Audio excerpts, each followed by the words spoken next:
sido amigo personal de Luis Espinal, tan personal, tan cercano, que una comisión jesuita, cuando fue asesinado, le pidió a Alfonso que entre al cuarto, a la habitación en la que vivía Luis Espinal, recopile toda la documentación que pueda y que escriba un libro en relación a esto, al paso de Luis Espinal por Bolivia, todo su aporte, todo lo que él hizo. Entonces, queremos dejarles con esta entrevista especial que hemos hecho en el domicilio de Alfonso Gumucio.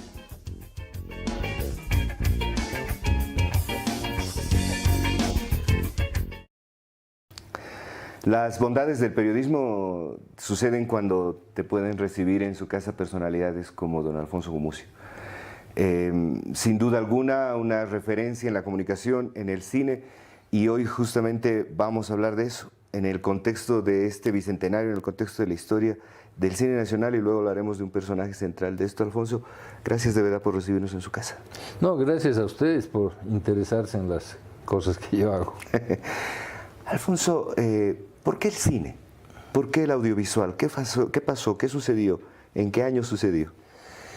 Un culpable de eso es Luis Espinal, en realidad. Yeah. Yo hacía periodismo, empecé haciendo periodismo a los 17 años y no he parado hasta ahora, en realidad, publicando con esa suerte que uno tiene con mi firma. Desde mi primer artículo, todos mis artículos han sido firmados en toda mi vida, lo cual, como saben, que es un privilegio que pocos tienen. Sí. Entonces yo empecé a publicar en presencia algunas cosas sueltas, no estaba trabajando ahí. Mi primer trabajo de planta fue el año 70 con el gobierno de Torres en El Nacional, que era el periódico del gobierno de Torres, que dirigía Teddy Córdoba Claure. Ahí sí ya era de planta. Y en esa época fue cuando llegó el 68, llegó Lucho Espinal. Y como a mí me interesaba el cine y estaba escribiendo crítica de cine, así de puro cantor en El Nacional, asistí a un par de talleres que hizo Lucho en el sindicato de la prensa, ahí en la Campero, ¿cómo se llama? La que baja del Prado, ¿no? Sí, claro, la Campero. Y uno era un taller sobre grandes directores de cine, que a mí me abrió los ojos sobre el cine francés y demás, y el otro era aproximación a la crítica cinematográfica. Y bueno, ahí nos hicimos amigos y poco a poco yo dije, me interesa del cine, y él me apoyó, y todo el tiempo que yo estuve en Francia estudiando cine, bueno, salí exiliado, que eso hay que decir, quizás no hubiera estudiado cine si no era gracias a Banzer también, ¿no? Porque saliendo exiliado tenía que hacer algo y escogí cine. Aquí no había todavía nada. Y creo que San Antonio tampoco existía en esa época, no, fue después, me acuerdo que fue después. Entonces era Europa, que siempre fue el destino que yo quería, y así, gracias a Lucho Espinal, de alguna manera estudié cine. Ahora, comprender el cine como industria tiene un capítulo reservado, tratar de entenderlo como se hace en Bolivia, porque siempre ha tenido una dimensión, por decirlo menos, accidentada, ¿no? Siempre ha sido difícil. Creo que Pedro Sus tenía una frase muy buena que decía: hacer cine en Bolivia es como construir un Concorde en un garaje, ¿no? Que me parece una frase muy acertada. Pero pienso que los tiempos han cambiado por la facilidad de la tecnología que se tiene ahora. Sí. Y la cantidad de fondos de apoyo que hay ahora, cosa que en nuestra época no había. Yo trabajé con Jorge el año 75 en Ecuador, en la película Fuera de Aquí, soy muy amigo de toda esa generación, y del Cacho Soria, Antonio Eguino, etc. Y yo veía que hacer cine era empeñar tu casa, es decir, realmente, ¿no? Endeudarte seriamente. Y eso que hacían cine de bajo costo, aunque era en acetato, en celuloide, claro, ¿no? Pero era mínimo, qué sé yo, pues $200,000, $300,000 para hacer una película, ¿no? Y ahora igual, pero ahora tienen fondos que cubren ese saldo, ¿no? Ya hay fondo para la preparación del guión, fondo para la escritura del guión, fondo para la, qué sé yo, preproducción. Es verdad. No empiezan a filmar, aunque sea en digital, ni un metro si no tienen ya unos $100,000 en su haber, ¿no? Entonces yo creo que eso explica también la eclosión de este nuevo cine boliviano, donde hay cosas muy interesantes, cineastas muy interesantes. Antes eran todos pioneros, cada uno era un pionero en lo que hacía, ¿no? Ahora, Alfonso, ¿hacia dónde ha dirigido su mirada el cine nacional en ese tiempo en el que ustedes empezaban a hacer esto? Porque parecería que nos hemos metido en nuestra historia, en nuestras costumbres, muy arraigados en los Andes, y esto a lo mejor ha imposibilitado materias pendientes que siento que se tienen en el cine todavía, que es el rigor al momento de escribir un guión, al momento de construir y contar una historia, y luego la formación de públicos, que será otra materia que como que no hemos logrado siempre encadenar, ¿no? A ver, es que es complicado, ¿no? Lo que pasa es que el cine boliviano tuvo el privilegio cuando se dio la ola del nuevo cine latinoamericano, en la que se inscribió San Ginés, ¿no? Porque no sé si los jóvenes todavía se acuerdan, pero cuando surgió el nuevo cine latinoamericano había brasileños, argentinos, en fin, que eran en ese momento los que miraban la realidad de su país. Y eso era muy importante, ¿no? Es decir, no tenían una vocación comercial, sino que tenían una vocación de decir, el cine tiene que reflejar la realidad, mostrar la realidad, etc. Y a veces lo hacían con medios muy escasos, ¿no? Es decir, realmente ver películas como Ucamau o como Yaguarmalcu, y que fueron además mucho más baratas, es un lujo, ¿no? Porque no había posibilidades de hacer cine. Entonces, para decirlo brevemente, era el momento de mirar al país, era el momento de decir, este es el país, ¿no? Y el país estaba en gran medida volcado sobre el altiplano, entonces lo más lógico era el indigenismo, la mirada sobre el altiplano, pero ahí hay una película que es clave, que es la de Antonio Eguino, Chuquiago, donde trata de hacer un corte de las diferentes clases sociales, ¿no? Es lo que nos acerca ya más a un cine más urbano, ¿no? Ya no el cine indigenista, sino un cine más urbano, sin menospreciar el cine que se había hecho antes, sobre todo San Ginés, pero ya en Chuquiago tenemos la historia del niño aymara que llega a la ciudad, tenemos el joven, digamos, mestizo, tenemos el burócrata que interpreta a David Santalla, y tenemos a la niña burguesa, que ese capítulo lo escribí yo, ¿no? El cuarto capítulo de Chuquiago. Entonces ya ahí era como decir, ahora hagan pues el cine que quieran. Y la verdad es que ha habido una reacción, digamos, de esta nueva generación en los últimos 10 años, digamos, matar al padre, ¿no? Es decir, no, ya no más San Ginés, ya no más indigenismo, pero está bien, nadie les impide. Claro. O sea, hagan otras cosas, y ya se están haciendo otras cosas, ¿no? Claro. Y yo digo, no hay necesidad de matar al padre para hacer otras cosas, ¿no? Sí. San Ginés está en lo suyo, sigue haciendo cine a la edad que tiene, que es algo increíble, ¿no? Y podemos ser críticos de alguna u otra película, pero la verdad que San Ginés es San Ginés y es de lo más importante que ha dado el cine boliviano en el siglo pasado, ¿no? El cine casi por esencia es político, siempre está denunciando algo, siempre está marcando algo que está pasando en la sociedad. Pero en Bolivia, en esos tiempos, además de político, ¿era contestatario? ¿Por qué el exilio? ¿Por qué de pronto esta tensión con los regímenes más autoritarios? Pero no solamente en Bolivia, por eso hablé del nuevo cine latinoamericano, ¿no? Cuando tenemos, por ejemplo, a Mario Handler en Uruguay con su cortito Me gustan los estudiantes, era sobre la rebeldía estudiantil. Cuando tenemos La hora de los hornos en Argentina, de Solana Sigetino, era toda una tesis prácticamente política hecha imagen sobre la situación de Argentina. Cuando tenemos los cineastas chilenos, ¿no? Algunos de los cuales murieron cuando el golpe de Pinochet. Entonces tenemos en casi todos los países, Marta Rodríguez en Colombia, casi todos los países de América Latina, en esa generación del nuevo nuevo cine latinoamericano que nace sobre todo en Brasil y en Cuba con los que regresan de la escuela del Centro Experimental de Roma. Tenemos todo un cine, por eso es que se habla de una ola nueva, como la ola nueva francesa, un cine contestatario, un cine de rebeldía, un cine que ya está harto de una situación de opresión, de injusticia social, etcétera, ¿no? Que seguimos viviéndola, en realidad muchas cosas no han cambiado, ¿no? Claro. Ha hablado de el acceso a las nuevas tecnologías. Las nuevas tecnologías nos hacen y nos presentan incluso festivales que debes presentar los hechos en celular. Y esto parecería que ha abierto un montón la oportunidad de cómo contar, qué hacer y cómo presentar el audiovisual. Pero si tendríamos que hablar del rigor, de la investigación, de estos otros elementos que estaban al momento de guionizar, de montar, de producir una película, ¿con qué cine se quedaría? No, evidentemente yo tengo una formación más clásica y tengo una formación de... he estudiado fotografía con Néstor Almendros, por ejemplo, ¿no? en París.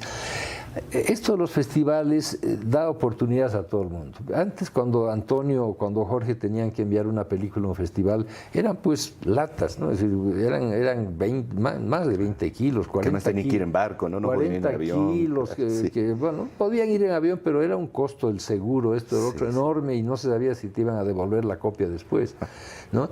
Ahora mandan un número, ya ni siquiera mandan un disco duro o lo que sea, mandan un número nomás para bajar de la nube y ver la película.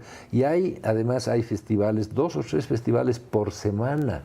Claro. O sea, 150, 200 festivales de cine al año en todas las categorías: indigenista, mujeres, medio ambiente, esto y lo otro. Entonces, hasta por cálculo de probabilidades, cuando uno de estos jóvenes envía un número a 20 festivales, obvio que le va a salir uno por lo menos premiado, ¿no? Entonces sí hay problemas de calidad en la gente que hace cine, en mucha de la gente que hace cine ahora, pero yo creo que eso se decanta por sí mismo, porque si uno tiene un espectador que tiene un sentido crítico, ¿verdad? Dices, bueno, esta película ya es un esfuerzo, pero no es una buena película, no es representativa de lo que se está haciendo. Pero por otro lado tenemos películas muy bien hechas. Tenemos fotógrafos ahora, por ejemplo, jefes de fotografía como Ernesto Fernández y demás, muy buenos, muy buenos. Ya no podemos decir como hace 20 años, ay, es que el cine boliviano está bien en su temática, pero le falla la técnica, digamos, ¿no? Todavía se hacen trabajos fuera, sobre todo de postproducción, de sonido, porque no hemos alcanzado ese nivel todavía. Pero yo creo que estamos bien, yo creo que vamos bien en el cine, y el único problema es el público. Si Chuquiago tuvo 500.000 espectadores cuando Bolivia tenía 6 millones de habitantes, uno podría esperar que por lo menos ahora tengan pues 50.000 espectadores las películas bolivianas, pero tienen 25.000 con suerte, 30.000 hay con que suerte. Pegar cohetes si llegan a... Sí. Ahora, ¿qué es lo que pasa con nosotros, con el público? ¿Por qué no hemos aprendido a ver cine nacional? Buena pregunta, porque cuando yo terminé de escribir mi historia del cine boliviano, la gente sí le interesaba el cine nacional, ¿no? En los años 80 la gente se volcaba a ver cine nacional, y verla 1 o 2 veces, como el caso de Chuquiago, ¿no? La gente la ha visto varias veces. Yo creo que ha cambiado, esto de la globalización no hay que menospreciarlo, es importante. Yo creo que nuestros gustos, lo que hacemos todos los días, lo que comemos, lo que vemos, lo que apreciamos, está modelado de alguna manera por un gusto que ya es global, ¿no? Es decir, la gente antes de saber de qué se trata tal película, basta que haya tenido éxito en Estados Unidos para que haya 3 cuadras de fila en el multicine, ¿no? Si no saben ni siquiera lo que van a ver, pero ya debe ser buena, ¿no? Claro. Entonces, hay lo que antes llamábamos alienación, que era una palabra más dura, y yo creo que hay todavía un grado, ¿no? de mucha gente que sigue la manada, ¿no? Que sigue el grupo, ¿no? Y entonces no van a la Cinemateca, por ejemplo, donde hay siempre alguna película boliviana, como ahora está la Casa del Sur, que es interesante, ¿no? Y otras, ¿no? que se dan, ¿no? Bien, estamos en esta conversación en el domicilio de Alfonso Gumucio. Hemos intentado en esta primera parte hablar del cine nacional, encontrar ciertas aristas de las cientos que deben tener, entender cómo se hace y cómo vemos el cine desde la mirada de las y los bolivianos. Pero al inicio de esta conversación, Alfonso mencionó a un personaje central para también entender el cine nacional, pero también en muchas dimensiones entender el país. Cuando volvamos, vamos a conversar un poquito acerca del padre Luis Espinal. Espérenos.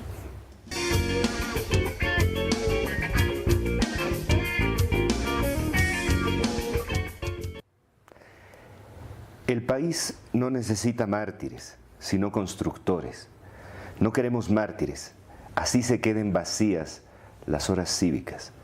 El mártir es un personaje emotivo, es el último refugio para el héroe revolucionario, sobre todo si procede de la pequeña burguesía. Este es un borrador de un escrito de Luis Espinal en vísperas de su muerte. ¿Quién era Luis Espinal, Alfonso? Lucho era un cura que llegó de España, de una España dominada por el franquismo. Él había estudiado cine, era periodista además, tenía un programa en la televisión española que fue censurado, que fue una de las razones por las que él decidió salir de España. Y yo creo que él escogió Bolivia desde el primer minuto, porque llegaban en los barcos, estos que cruzaban el Atlántico, curas que iban quedándose, porque yo tomé un barco de esos el 67, de regreso de España justamente, y se iban quedando en Colombia, en Panamá, en todos los países, ¿no? Sí. Y los que venían a Bolivia era porque realmente querían estar en Bolivia, ¿no? Como Javier Albó, como el Lucho Espinal. Y el Lucho a tal punto decidió que Bolivia iba a ser su país, que apenas llegó empezó a hacer los trámites de nacionalidad. Mira. Sí, él ya lo tenía muy, muy claro, ¿no? Era un tipo muy, cuando me preguntas quién era un tipo tremendamente generoso, sencillo, amplio, modesto.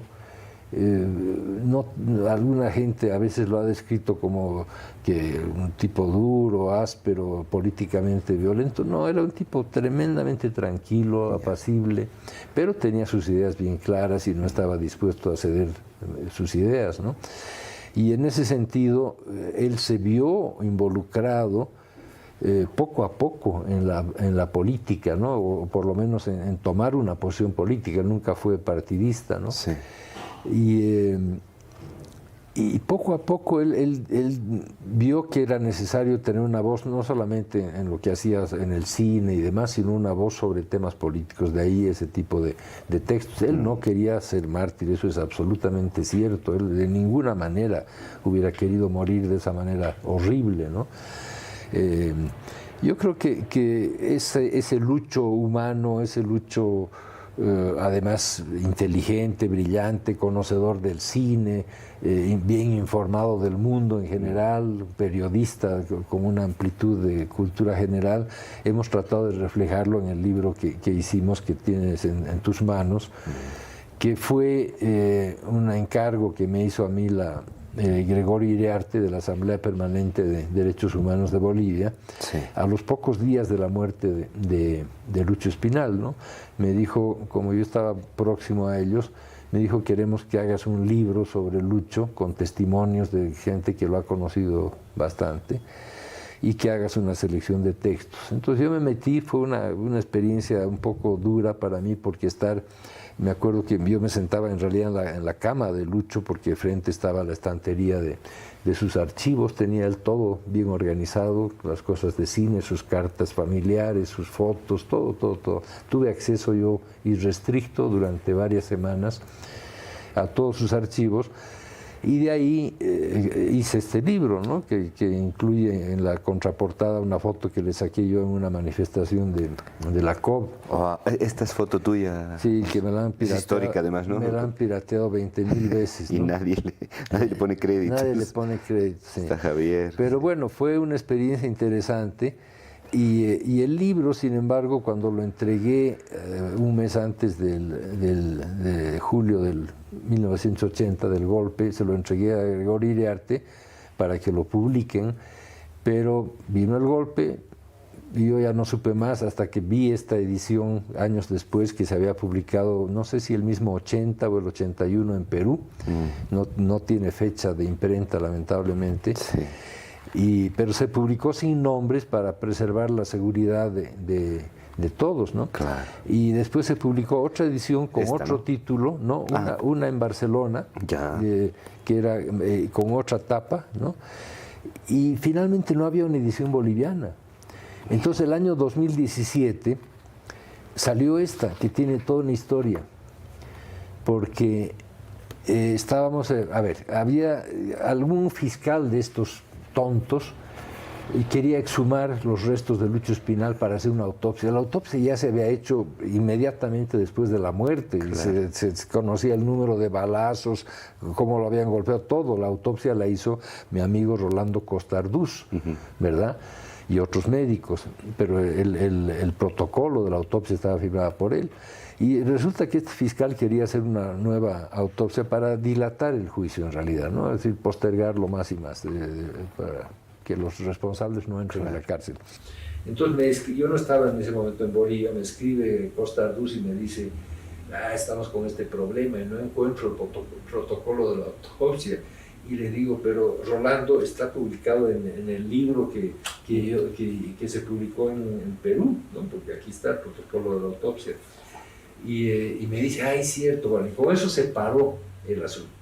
Ya cuando volví a Bolivia, nos tomamos un café ahí en el Prado con Rolando Costa Arduz, y esto era en enero, febrero del 2017, y le digo, tienes razón, no hay una edición boliviana, y las dos ediciones son de hace 37 años, ¿no? Son del 80, 81, y el 2017, ¿cuántos años son? 37 años. ¿Sí? Entonces lo llamo al Javier Albó y le digo, oye, no ha habido edición boliviana del libro sobre Lucho, ¿cierto? Me dice, no hemos hecho en todos estos años. Haremos una, le digo, pero se podrá, marzo ya está a un paso, ¿no? Ya viene el recordatorio de Lucho. A ver, le preguntaré a Plural, entonces lo llamo ese mismo rato ahí del café a José Antonio Quiroga, y le digo, José Antonio, ¿puedes hacer un libro en un mes? Y me dice, sí, si me entregan todo en Word, en el texto en Word. Y claro, no había texto en Word porque eso se hizo con imprenta de plomo y demás. Entonces lo vuelvo a llamar al Javier Albó y le digo, hay este tema, este problema. Bueno, yo le digo a la Fundación Javier Albó que hagan rápidamente, en 4 o 5 días, hagan entre varios la transcripción del libro, y así se hizo. Y yo ya me fui a casa de los jesuitas a volver a recoger la caja donde estaban las fotos originales para que tuvieran mejor calidad que la que tenían ahí.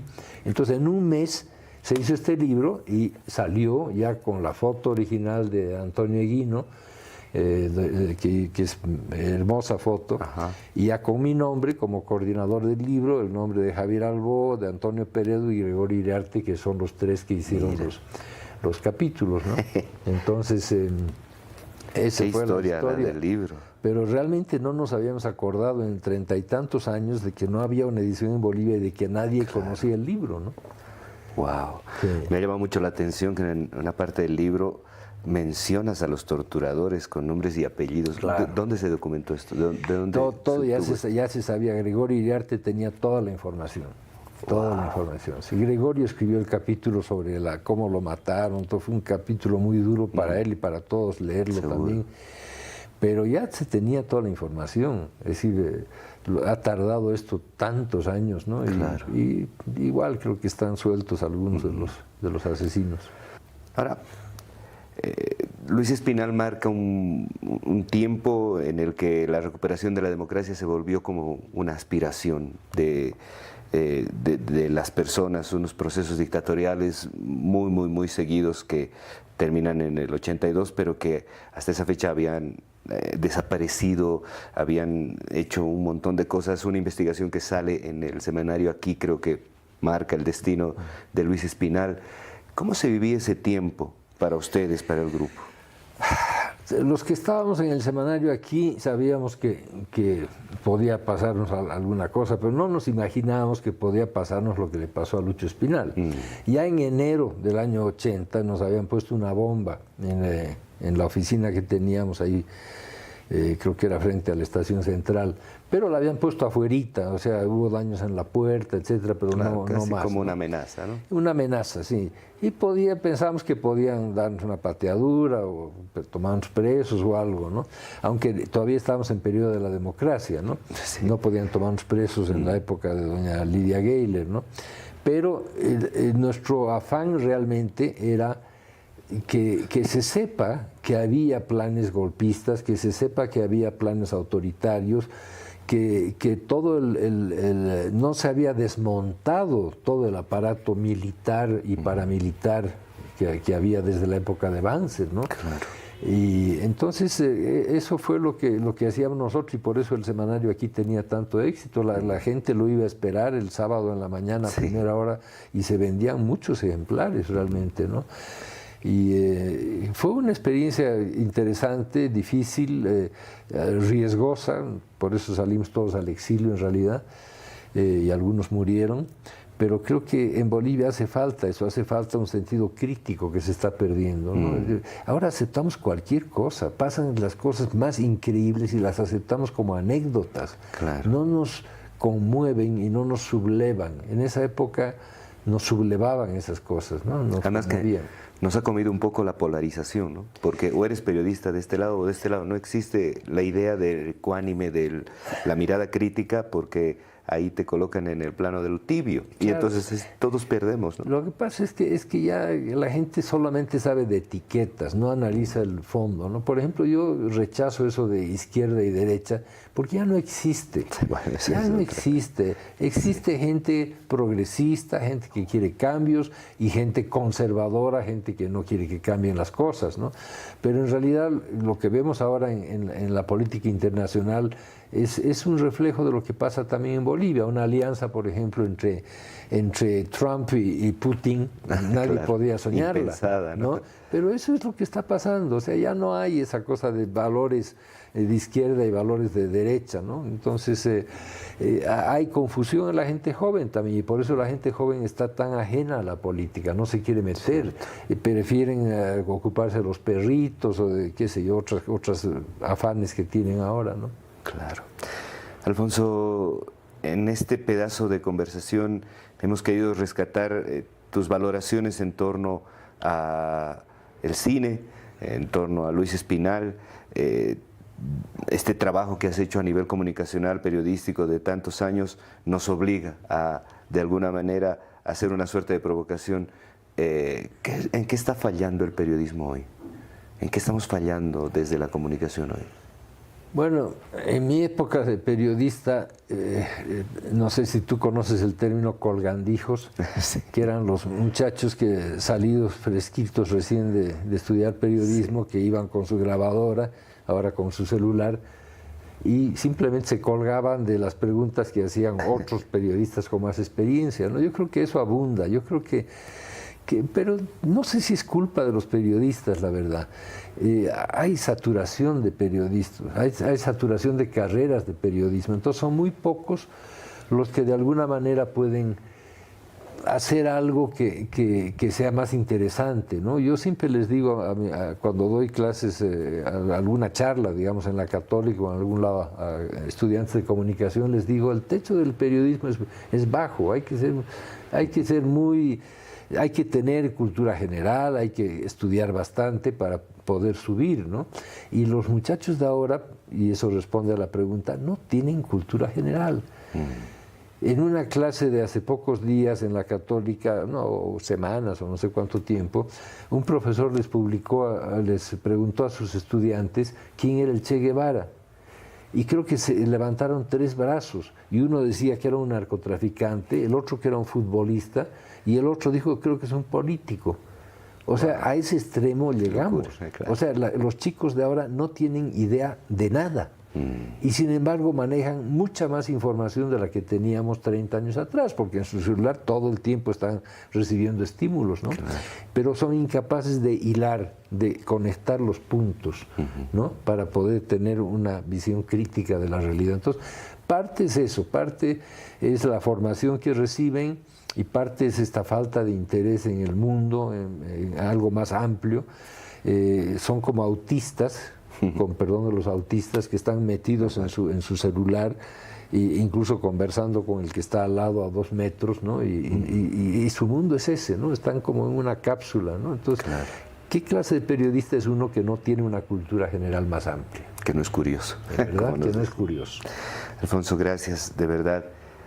En esa cámara, los últimos segundos de esta entrevista, nos gustaría que le diga algo a su amigo Luis Espinal en esta celebración del cine boliviano que un poco se ha utilizado para también recordarlo a él. Con Lucho yo tengo un pendiente y entonces lo que le voy a decir es un reproche, aunque parezca curioso. Yo empecé a hacer, cuando hice el libro sobre Lucho, sobre ti, Lucho Espinal, empecé a hacer una película. Hice filmaciones de Antonio Peredo, de René Vascopé, de todos los que estábamos en el semanario aquí, Domitila de Chungara.